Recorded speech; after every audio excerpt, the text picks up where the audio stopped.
Hello, everyone. Welcome to our webinar, Chasing Medium Voltage Cable Faults in Branch Networks.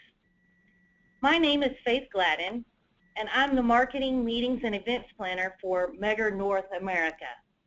I'll be acting as the moderator for today's presentation. Just to note, if you have any technical issues or questions for our presenter during this session, I will be supporting you. On the right side of your screen, you will see a control panel that looks similar to this one. You can submit any questions at any time during the presentation by typing in the box highlighted in red. You may also notice that there are two audio options, both telephone and mic and speakers. The mic and speaker option uses voice over IP, so you may experience some intermittent audio lag due to bandwidth. So remember, at any time during the presentation, you could switch to the telephone audio option. You'll receive a copy of the presentation after we're done today. And remember, you can ask questions at any time during the presentation, and I will interject your questions as we have time. Our presenter for today's webinar is Derek Smith. Derek is Megger's North America Area Sales Manager, and he has over 20 years of combined experience with underground utilities, cable fault location, testing, and diagnostics. Derek lives in southern New Jersey, near Philadelphia, and reports to Megger's NAFTA sales headquarters in Dallas, Texas. Thank you for joining us today, Derek. Take it away. Yes, good morning, Faith, and thank you. And good morning, everyone. Thanks so much for joining us here on a Friday morning. I promise this is going to take maybe 30 to 40 minutes. We're going to get right to this. But before we start, just some real quick housekeeping items. All attendees who are listening, and there's about 300 of you registered for this, all your phones are automatically muted, so we won't be able to hear you. There's going to be a brief survey at the end of this. You can tell us what you think. This session is being recorded, so you and others can watch this again at any time. Like I said, it'll take about 30 minutes, and the last few slides, I've got a live telestrator. I'm going to try to draw some illustrations to kind of wrap up so we can actually review and see what we've just discussed and not just listen about it. Okay, so let's begin. Fasten your seatbelts, and let's talk about chasing these medium voltage cable faults. The first place I'd like to begin is a quick discussion and a comparison between two very different environments, a URD environment and a network environment. And URD is a description of a type of construction practices here in North America. It stands for Underground Residential Distribution. These types of systems are usually 15 to 25 or 35 kV class cables. These cables are usually direct buried right in the ground. They're usually extruded cables like cross-link or EPR, which is to say that they're almost never tilt cables or paper-insulated lead cables. URD cables generally are easily accessible and easily isolatable. They're usually loop feeds. They can be radial feeds. And the insulation in these types of cables are susceptible to water treating, which eventually causes pinhole faults. These cables are usually single phase with little or very few Y splices. They're point-to-point cables. And these type of circuits and these type of designs are ideal for radar-based fault locating techniques like the arc reflection method. Smaller, portable, battery-operated thumpers are easily usable in these types of fault locating situations. And when you find the fault, you've got to locate it, dig it up, repair it, rebury it, and then re-energize it. Okay. Now, compared to URD designs, network circuits are much, much different. Network cables most often are paper-insulated, lead-covered cables. This is a special type of cable construction where the insulation is actually paper that's been impregnated with oil. These cables often have special splices called transition splices. That's where a three-phase lead cable goes to a three single-phase extruded cables, and these special splices prevent the oil from leaking out of the cable, and they also wreak havoc on radar signatures. Radars aren't usually very useful in networks because of all the branches and T's. There's just so many reflections and these types of splices. These cables generally are in conduit. They come right from the substation. They go from manhole to manhole. There's lots of T's, lots of splices, and fault locating in this environment requires a larger, heavier duty truck-mounted thumper. It takes a lot more energy to break down a fault on a paper lead cable. The breakdown strength of oil is 4 to 10 times greater than it is in air. Pilt cables also require more burning energy. Often you have to burn and char the oil that's in there and create a carbon path that's low enough resistance for a flashover to occur during thumping. You have to have access to the substation to set your thumper up. You have to have access to the manholes and vaults. And we're not digging holes and repairing a cable. We are sectionalizing faults in this environment. We've got to get this fault between two manholes where we can cut and remove this cable. Sometimes you got to hire police or other people to do traffic. These manholes are in downtown big city environments. You have to have crews to pump out water very much. And usually you have entirely different departments and technicians working on networks than you do on the URD circuits. This is a pretty typical cable in a URD system. This is a 15 kV cable. You can see the conductor here. You can see the semicon layer. You can see this is EPR insulation. Here's another semicon layer.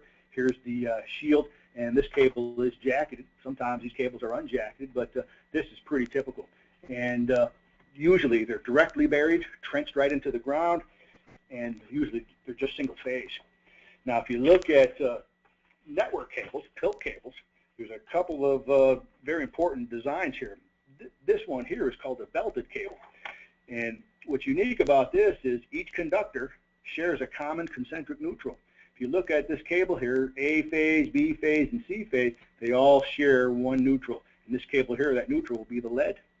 Okay. Compare it to this type of cable, which is a screened cable. Each phase in this cable, A, B, and C, has its own neutral.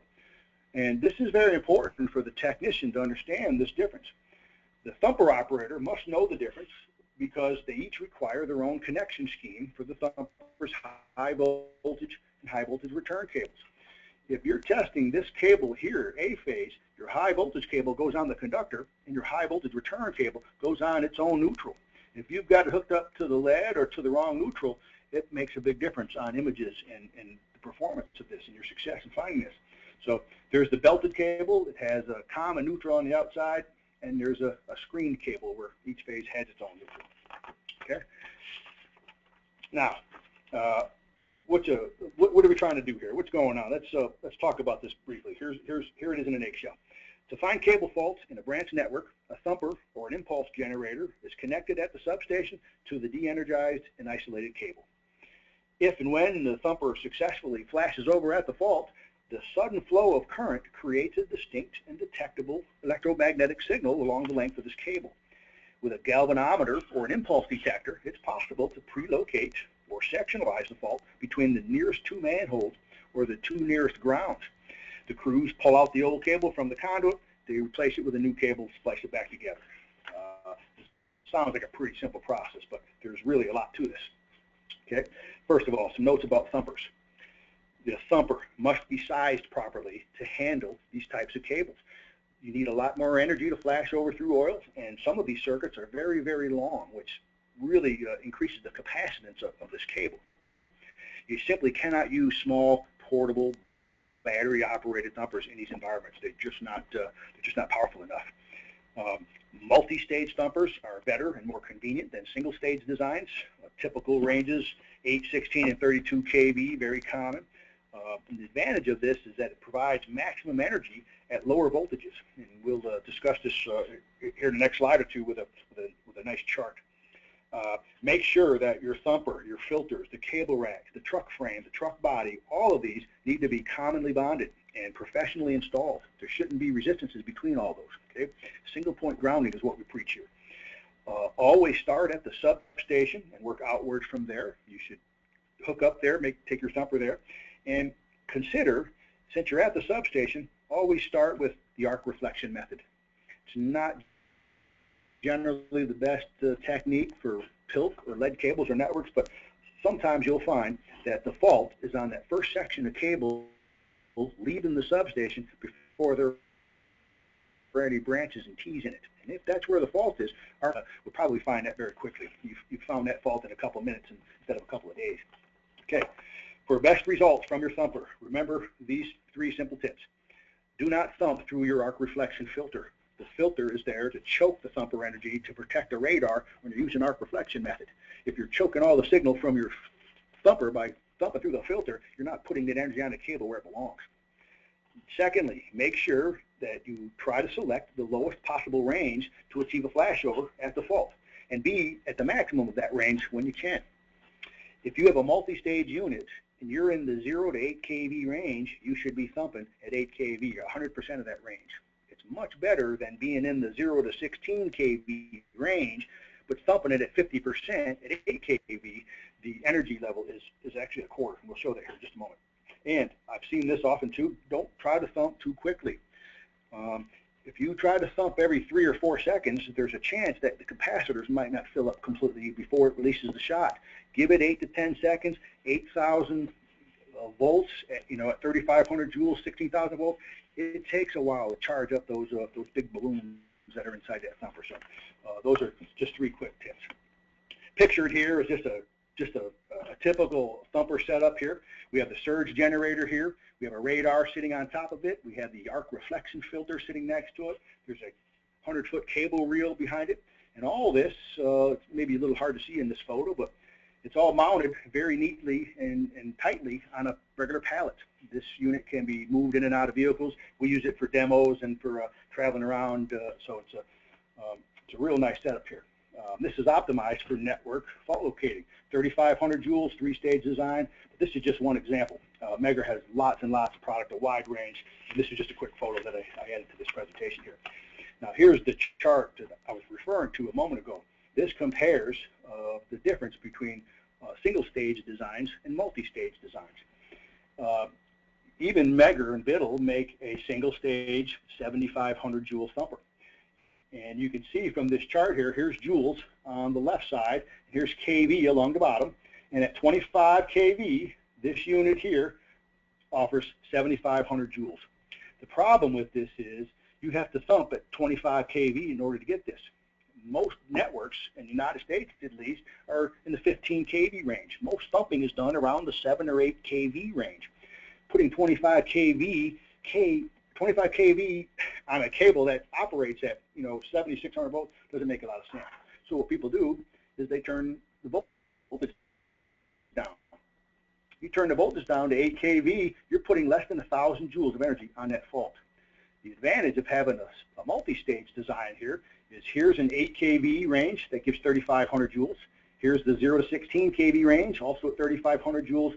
And if you need more, say a wind farm cable, for instance, you need 32 kV. At 32 kV, you get all those. Okay. However, if you're in the 0 to 16 kV range, which is this curve, and you only thump at 8 kV, you don't get half the voltage. You get a quarter of the voltage by formula here. So knowing your thumper, knowing its design, knowing the ranges, knowing where to thump the cable at has a lot to do with its performance. A simple high pot test will tell you the breakdown voltage. If the breakdown voltage is less than 8 kV, I start off in the 0 to 8 kV range and start my operations. Okay. Now the next slide here, there's more to it than just horsepower or joules. Joules is watt seconds. When there's a flashover and there's a successful flashover, there's current that flows. The voltage flashes over to the neutral comes back to the thumper, and now you have this sudden current flow. The amount of time that current is flowing makes a big difference on whether or not you're trying to hunt for it or not. And this is a very simple comparison that a constant energy 3-stage 3,500 joule unit, if you're in the 8 kV range and you thump it at 8 kV, current will flow for 4.5 microseconds. And if you've got a sensor on a cable with a needle on it, and you're trying to get this needle to deflect, you've got to overcome that needle's inertia. You've got to sustain it a little bit so it's readable and comparable to other readings. And this is the best you're going to do with this particular system. If you have this single stage unit, this 25 kV unit, and you only thump at 8 kV, that current's only flowing for less than 1 microsecond. This is almost 500% greater. When you're using a galvanometer or an impulse detector, the difference between these two is night and day. And we're going to show that here momentarily. Derek? Yes. I have a question from TC here. She would like to know how many joules does my thumper need if I have a PILT cable. Say I have 15 kV cable and 1,000 feet. Yes, that's a good question. I would say, from my experience, if you're serious about finding faults, don't go anything less than 2,000 joules.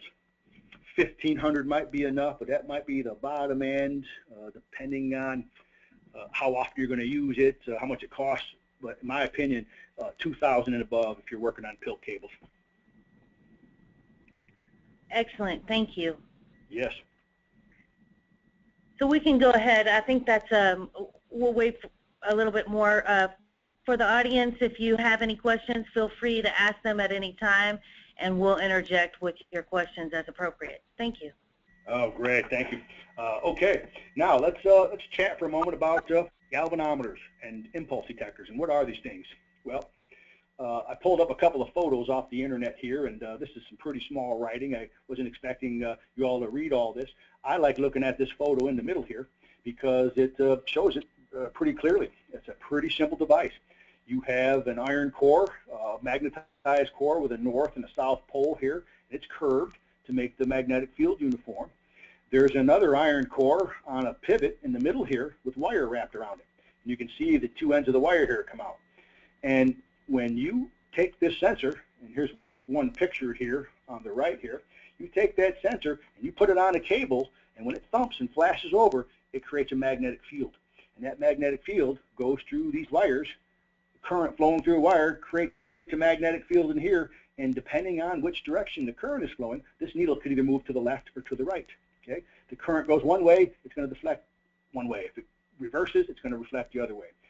The amount of signal that it receives is the amplitude. The more it deflects, that means the stronger the current that's going through here. So this thing works directly proportional to the distance it is from the cable. It's related to the amount of current being produced by the thumper when it flashes over.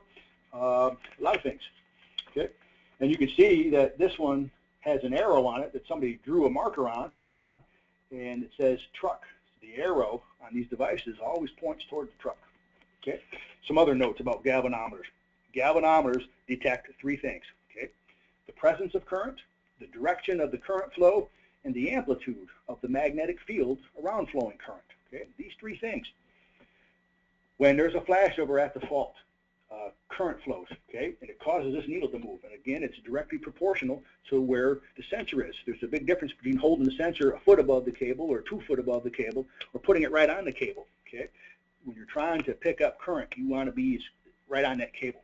Okay, galvanometers have no amplifiers. There's no electronics in there. That's why there's no batteries in a galvanometer. It's iron wrapped in some wires in a wooden housing, and it's pretty durable. It's pretty heavy.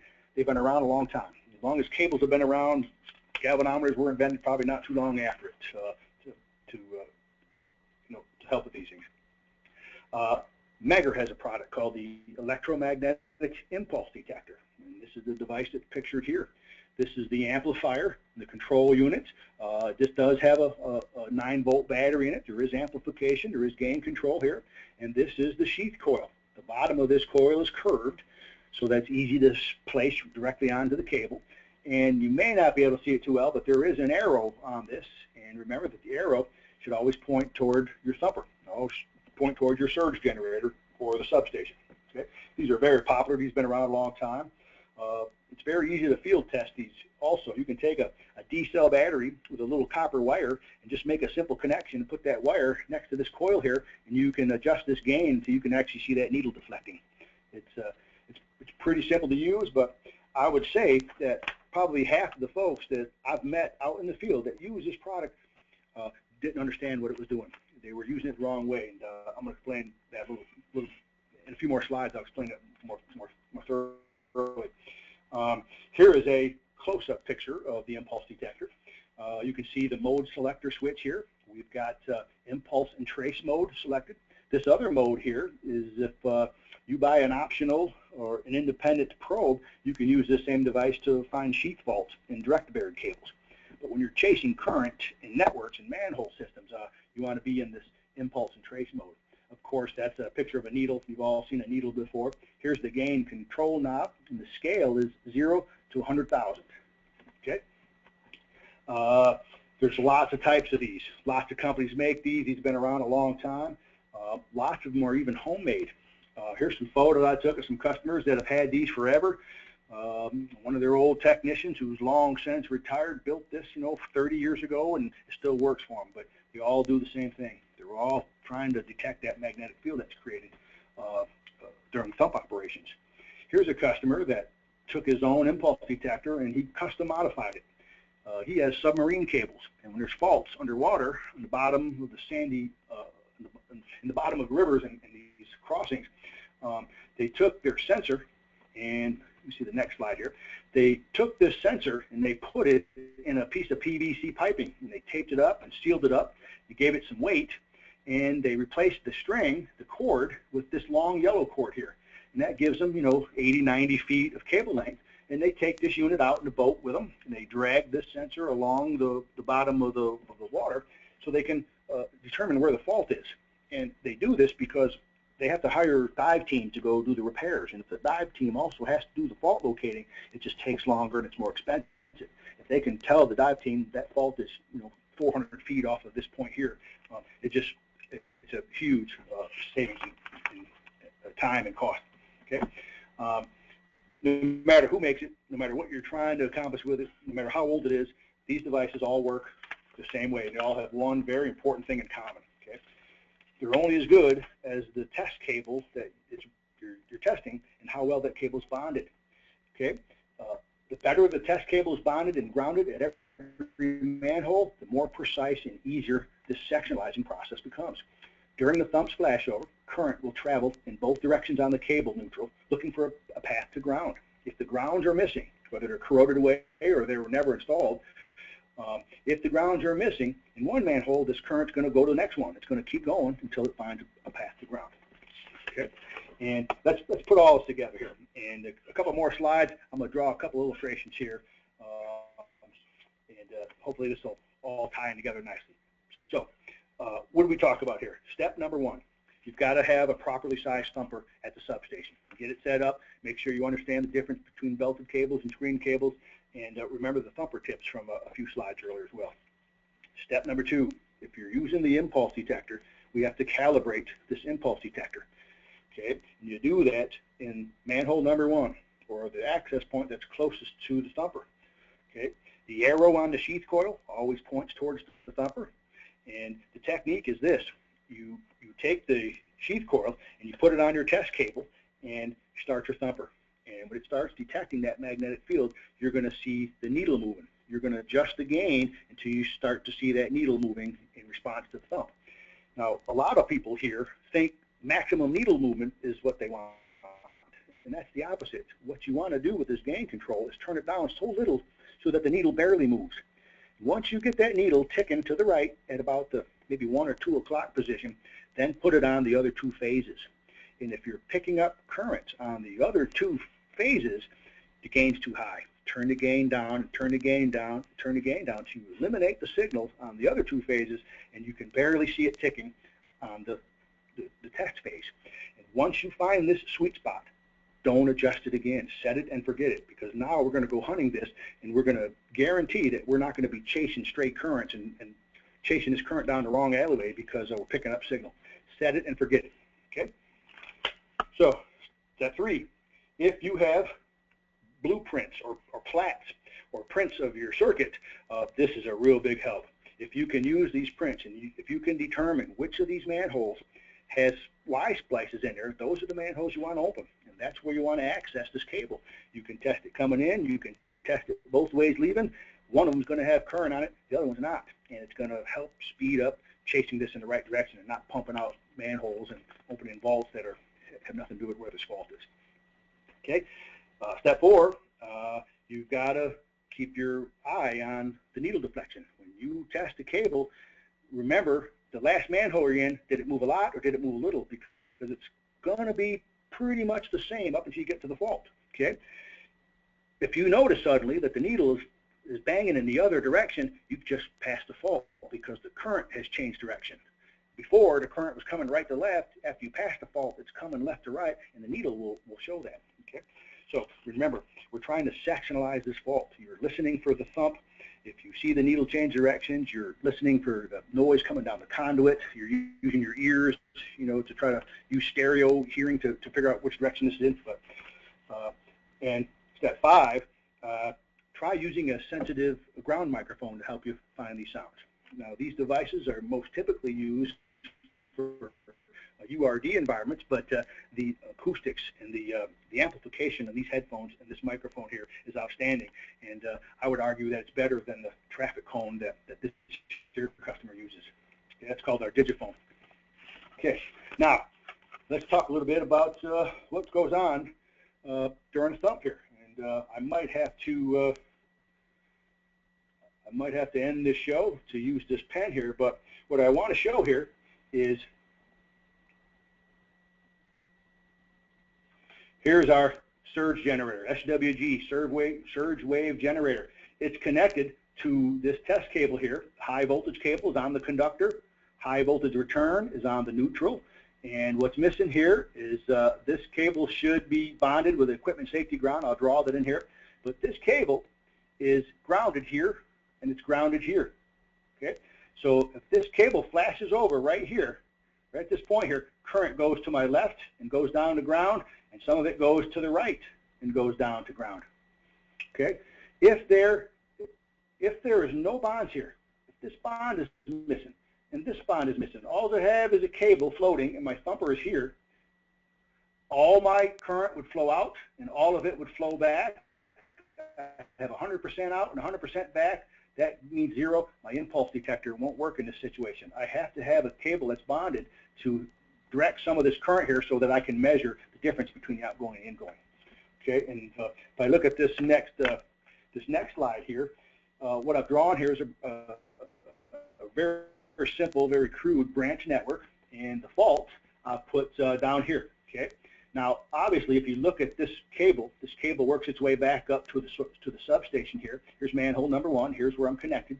And obviously, it wouldn't do us much good to be opening these manholes and searching for faults down here. If I put my impulse detector on this piece of cable here, and I'm getting deflections on my needle, that means my gain was way too high when I calibrated it. Okay, so step 1, remember, this is why I recommend using the arc reflection method. Your first step. If that fault is right here in this piece of cable right here, you could find that very easily because that's a straight run. If it's not there, just continue on, do what you're going to do, and let's chase this current. I would go to this manhole right here, and I would calibrate my impulse detector, find the sweet spot. I barely want deflection on the test cable. I don't want any deflection on the other 2 cables. And if you have plaques, this is why having prints is so valuable, because if I know that this is where that branch is, this is the manhole I would enter. I'd test this cable, and that cable. And I should have current on these 2 and not have any on this because there is no current coming from this direction.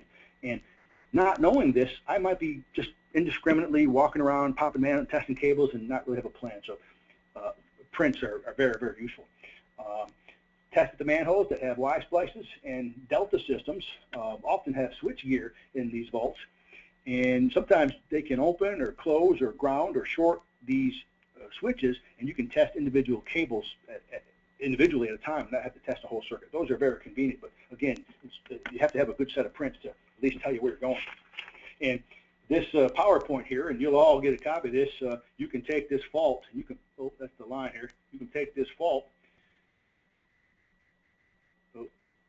and put it anywhere. And when you put it here, you can kind of practice where the manholes would and how you chase this current. Okay, if it flashes over, current's going to go in both directions here. I think it might be the next slide. Oh, speaking of being in manholes and in vaults, here's a manhole and we're inside it. That's why it says that here. This is a splice, typical splice that I found a photo of. Say it's in this manhole. You should always be aware of where you are in relation to a ground. Is this cable bonded in this manhole? Are you putting your sensor on this side of this bond? Is that current coming this way to earth? Or is your sensor over here on this side? Is that current coming this way to earth? Knowing where you're, is it even bonded? Knowing if it's bonded and which side of it you're on and which direction your arrow is pointing, something you need to be mindful of. Okay. Now, Here's a situation where I can simulate what the needle looks like and try to illustrate a little bit more precisely what we're trying to do here. Here is a substation. Here is a cable. This is manhole number 1. This is a very simple run. Here's my impulse detector here, and here's my needle on my impulse detector. And I can change the scenario. I can put some of these grounds in different manholes. I can put this fault where I like. And it's an exercise that can help me or help you understand what these impulse detectors and galvanometers are actually doing. So let me just say the fault is right here between these last 2 manholes. And this is a ground. This cable is grounded well at that manhole. This cable is grounded well in this manhole, and it's also grounded very well over here. Okay, so I got my thumper hooked up, and I'm thumping. I got to calibrate it. So I'll get in this manhole, and I'll put my sensor on this cable with the arrow pointing back toward the sub. And what will my needle look like? I have a lot of current going out, right? 100% going out, the flash is over, and a lot of it goes to ground here, a lot of it goes to ground here, so most of it's grounded, so I'll get very strong signal here. This is probably the strongest signal I could get. This needle is going to be banging, pow, pow, like this every time it thumps, because there's a lot of current it's picking up. If you turn the sensor the other way, it bang the other way, because it also can detect direction. But remember, you don't want it banging. Sometimes you can turn the gain up so high, this needle will bang so hard to the right, it actually bounces over to the left. And it looks like it's bouncing left, but it's actually banging like this. So let it thump 4 or 5 times, get that needle to bang at about the 2 o'clock position, and then put it on the other 2 phases. If it's still picking up signal in the other 2 phases, you got to turn this gain down. You want just a minimal deflection here. Right about that 2 o'clock position is good. Set it and forget it. If you go to this manhole here, let me put this ground rod right in the middle here so we're clear. If I get in this manhole here, and I put my sensor right here on the left side of this ground, my current's going to be coming this way and going to ground. It's going to be the same reading as here, right? If I put it here, it's going to be the same. There's no difference between reading it here and reading it here. However, if I put it on this side of the ground, it's going to deflect less. You'll have less movement because the difference between the outgoing and the return is greater here. Okay? So suddenly I'm noticing that my needle is not deflecting as it used to. That's one sign. Okay? Same thing if I go into this manhole right here. If I'm on this side of the cable, it'll be the same as if I'm on this side. If I'm on this side, the needle will move even less. You'll have very little movement on this needle here, but you'll have some. And if you go to this manhole, you put it on this cable, now the current is going left, it's going right, the current will change. This needle, I would expect to see start to flash in the other direction. The comparison of all these needle strikes and the finally where it tips off to the left is my indication that I'm close. I've just passed this fault. Pump the water out of here, start listening for this, try to figure out. And this is sectionalizing. You've got to get it between 2 manholes. You take the same situation and take the ground out of this manhole and just remove it. Okay? Now it's grounded here and it's grounded here. I can only sectionalize it between these 4 manholes now instead of the 2 that I like, and it just makes it so much harder when these grounds are missing. Okay? So it's the difference between the outgoing and the return and your relationship or your relation to where the sensor is. And interestingly, you can take that sensor and you could put it directly on the ground rod. This measures a lot of current. When you put it on the cable, you've got the conductor and the neutral, you know, in concentric design, but that neutral is where the current comes back on. It goes right to earth here. You could take a reading on this ground rod and a reading on this ground rod. Okay? And if this fault right here is closer to this ground rod, you'll get more current going here than you will going here. Okay? And it's also directional. This current will be flowing in this direction down here, in this direction down there. Okay. Now these other couple slides is the same exercise. I just put a couple extra slides in there. But okay, so you successfully flashed over. You successfully used your galvanometer. You successfully sectionalized the fault. You've got it isolated. Now it's time to cut it. Right? You're in the manhole with a hacksaw blade. How do you know how to positively identify this de-energized cable that you're on? Okay, we have a device called a cable identifier. This is just a teaser shot, but with a very ingenious transmitter. We have a virtually foolproof way of positively identifying this target cable. And if you've ever heard of somebody, or if it's ever been in, everybody's heard of somebody who's spiked the wrong cable. This is terrible news. They thought a cable was dead when it was hot. If that's one of your goals here, this is a tool for you. However, this is another topic and another presentation and another webinar, and I'm going to end today's webinar with just this little teaser here. Okay, and with that, I'll turn that back over to you, Faith. Thank you so much, Derek. We really appreciate this. I would like to remind the audience that if you have any questions, please go ahead and submit them now. We do have some questions that we'd like to ask you, Derek. However, we're running close to time, so if we don't get to your question during this presentation, we will be following up with you individually via email after the presentation. So, Derek, let me ask you this from Jason in Philly. He would like to know, what are the benefits of an amplified galvanometer versus an unamplified one? Yeah, that's a good point. Galvanometers, for lack of a better description, I'd call it like a tuning fork. It is what it is. However they built it, with the windings and that design, it's designed to pick up a certain frequency, and it's pretty limited. If you want something more versatile that is adjustable and can be more sensitive or desensitized, it's an impulse detector. And one of the things that happens when there's a thump, when a cable flashes over, the current, right, travels both directions, but there's a wave on that cable, and it echoes and bounces off each end, which really means that the current changes directions every time it bounces back and forth. And a galvanometer, a sensitive galvanometer, can see that. You can see that needle moving back and forth. With an impulse detector, with the circuitry involved in it, plus the amplification, they can filter that out and they can eliminate that effect. And it's one of the improvements, and it's made for this type of fault locating. Excellent. Excellent. No, I appreciate it. Yes. Now, the next question that we have comes from Greg, and he would like to know, why does the pinpointer work better than the traffic cone? What specifically is the benefit to it? Well, the amplification, certainly. When you go to your doctor and he puts his ear against your chest to listen to your heart, or he uses his stethoscope, which do you think works better? Right? As we age, our senses become duller, our eyes aren't as good, certainly our hearing isn't as good, and a traffic cone is often better than your human ear, so it's better in that sense, but compared to the sophisticated electronics, the sound deadening materials of the microphone, the wind shroud that keeps the background noise out, and if those cables are underwater and you've got only 1,000 joule thumper, it's not making a whole lot of noise. That traffic cone ain't going to help you like an amplifier would. Okay, great. Now, Tony would like to know, can I use this method for secondary network fault location?